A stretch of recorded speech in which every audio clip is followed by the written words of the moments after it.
Eu quero falar com vocês daqui a pouco sobre o marco temporal, que é esse marco legal aí para a demarcação das terras indígenas.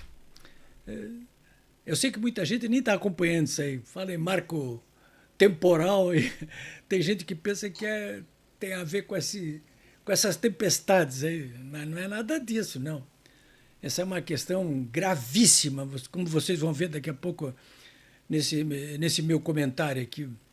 Mas antes eu quero fazer um registro, porque esta tarde, às 13h30, eu fui até o vestíbulo da Assembleia Legislativa do Rio Grande do Sul e participei ali de uma cerimônia cívica, que foi a entrega do troféu Liberdade para um dos mais combativos e competentes jornalistas do Rio Grande do Sul, no caso o jornalista Júlio Ribeiro.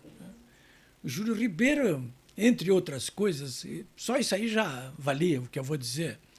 Ele foi o fundador e presidente durante quase 2 dezenas de anos do Clube de Opinião aqui do Rio Grande do Sul. Só isso aí já basta. O Clube de Opinião tem se notabilizado aí, como diz o nome, em reunir jornalistas de opinião, de todos os veículos de comunicação. E internet ou não, da mídia impressa ou não. E ao longo desses anos todos aí, o Clube de Opinião tem manifestado uma posição muito coerente e firme em relação ao Estado Democrático de Direito, portanto, em defesa da Constituição e principalmente da liberdade de expressão. No caso nosso, de jornalistas, a liberdade de imprensa. Esse prêmio foi atribuído ao jornalista Júlio Ribeiro pelo deputado Rodrigo Lorenzon. Rodrigo Lorenzoni. O Rodrigo Lorenzoni vem a ser o filho do ex-deputado e ex-ministro, ex-candidato ao governo do Rio Grande do Sul, Onyx Lorenzoni. É um bravo e jovem deputado aqui do PL da Assembleia Legislativa. Ali na Assembleia estavam muitos amigos, admiradores, familiares do jornalista Júlio Ribeiro, que a partir do dia 1º de outubro agora vem com uma rádio na web aí, né? Brasil Mais. Vamos ver. Vou ficar dando força aqui. Bom, olha, senhores, a respeito do marco temporal, eu acho, antes de mais nada, o seguinte, que o Senado vai ter que se mexer aí. Vai ter que cortar o passo. Neste caso, de novo, do marco temporal. Já tem que cortar o passo em tantas coisas, né? É aborto, piso de enfermagem.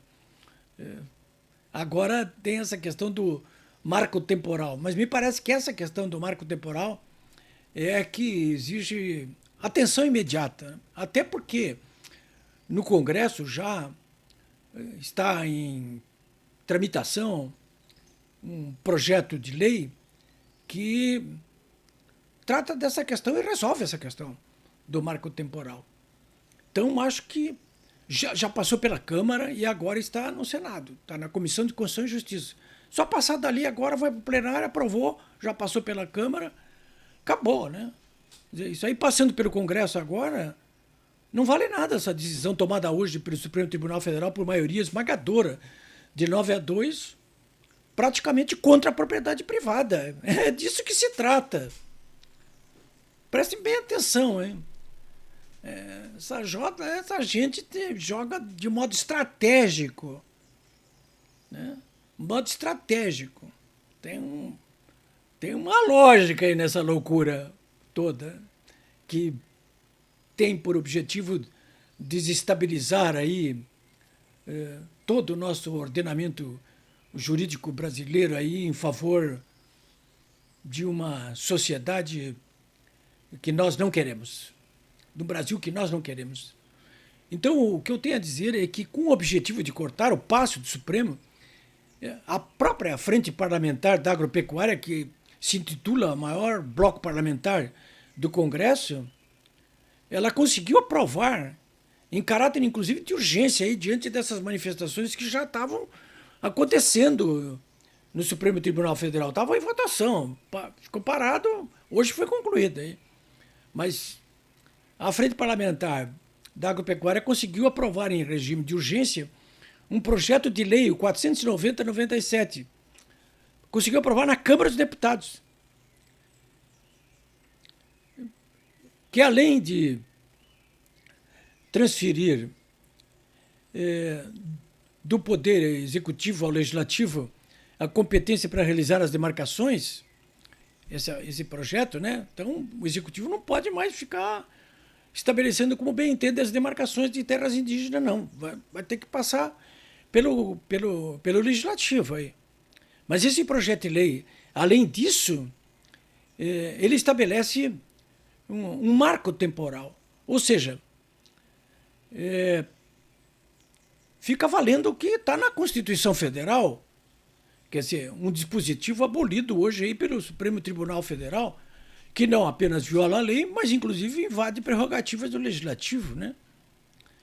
Então, senhores, aprovada a lei, eu vou repetir aqui, essa decisão do Supremo Tribunal Federal de hoje não vale nada, mas vai ter que aprovar isso aí.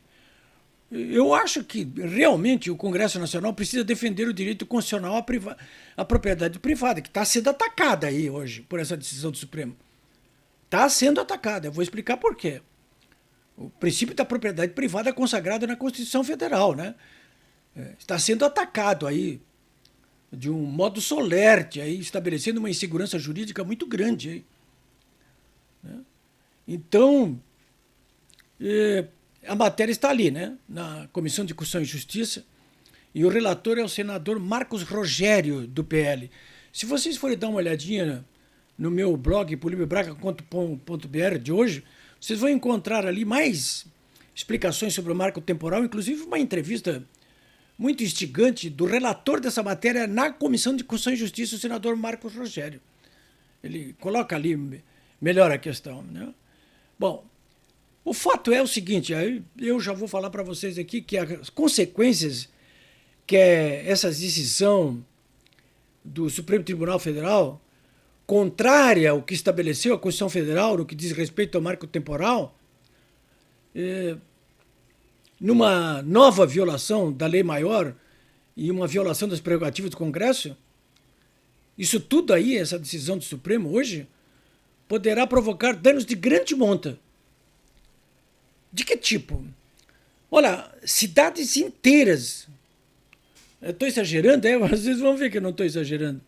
Cidades inteiras e propriedades rurais privadas poderão ser dizimadas, dando espaço a uma demarcação descontrolada de terras privadas. Há, portanto, uma nítida violação constitucional ao direito da propriedade privada. Vocês podem dar uma olhadinha lá, pega o Google, vai na Constituição Federal e dá uma olhadinha no que diz o inciso 2º do artigo 170 da Constituição Federal de 88, sobre a propriedade privada. É uma cláusula pétrea, cara. Não tem história. Bom, eu estava falando em cidades que podem ser dizimadas, né, em propriedades, pois eu quero lembrar o que aconteceu com a área entre os limites dos municípios de Apiacás, no Mato Grosso, distante 1.005 quilômetros de Cuiabá, e Jacareacanga, no Pará, na região durante o governo Dilma Rousseff, 2013.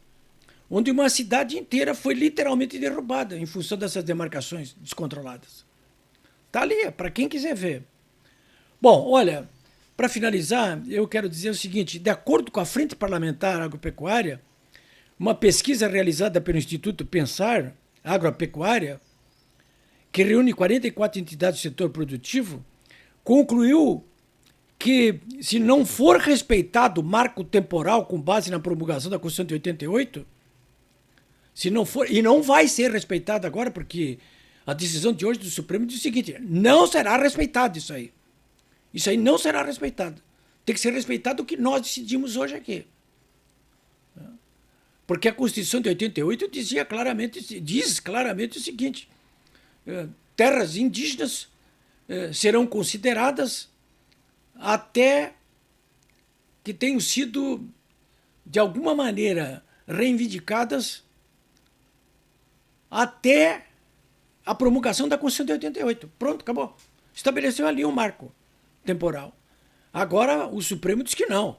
Vale a qualquer momento, inclusive agora aqui. Né? Vale a qualquer momento. Daqui a pouco vão nos expulsar do Brasil aqui de volta para Portugal. Bom, mas então o que diz a Frente Parlamentar da Agropecuária? Ela diz o seguinte, que essa decisão do Supremo Tribunal Federal de hoje, ela fará com que hoje os 14,1% do território nacional que estão em mãos de indígenas, quer dizer, nós temos 230 milhões de habitantes, 14% está na mão de 2 milhões de pessoas. Vai passar para mais de um quarto de todo o território brasileiro, 27%, que vai ser considerado terra indígena. Ora, isso, claro está que vai acarretar uma queda significativa na produção de alimentos no Brasil, com isso uma queda brutal na exportação de alimentos para o restante do mundo, e claro, né, que é o mais grave de tudo, o cancelamento de títulos de propriedade privada de imóveis, cujos proprietários apenas serão indenizados pelas benfeitorias que por ali teriam feito ali, e não pela propriedade da terra, e não pela terra, né? Vocês podem imaginar que, além de tudo isso que eu falei agora aqui para vocês, o que isso significa em termos de insegurança jurídica no Brasil. Nenhum proprietário de nenhuma propriedade privada no Brasil pode se sentir seguro, seja rural ou não a propriedade, pode se sentir seguro depois dessa decisão tomada pelo Supremo Tribunal Federal. É por isso que eu estou insistindo, inclusive tem um artigo meu publicado no blog polibebraga.com.br, estou insistindo que é hora sim, e é mais do que urgente, de imediato, para que se restabeleça a segurança jurídica no nosso país e se respeite a Constituição, de cortar o passo a essas decisões do Supremo Tribunal Federal, como a que foi tomada hoje. É isso aí, senhores. Quem quiser mais informações sobre a questão do marco temporal, eu aconselho que deem uma chegadinha no meu blog ali, polibebraga.com.br, né? O noticiário, de um modo geral, que está ocorrendo hoje na imprensa tradicional e até na mídia de internet, é muito confuso. Não é claro a respeito desse assunto que eu estou colocando aqui para vocês. Eu acho que isso é intencional. Ou é intencional, ou é má vontade, ou é muita ignorância. Às vezes eu acho que é muita ignorância também, sabe? É isso aí, senhores.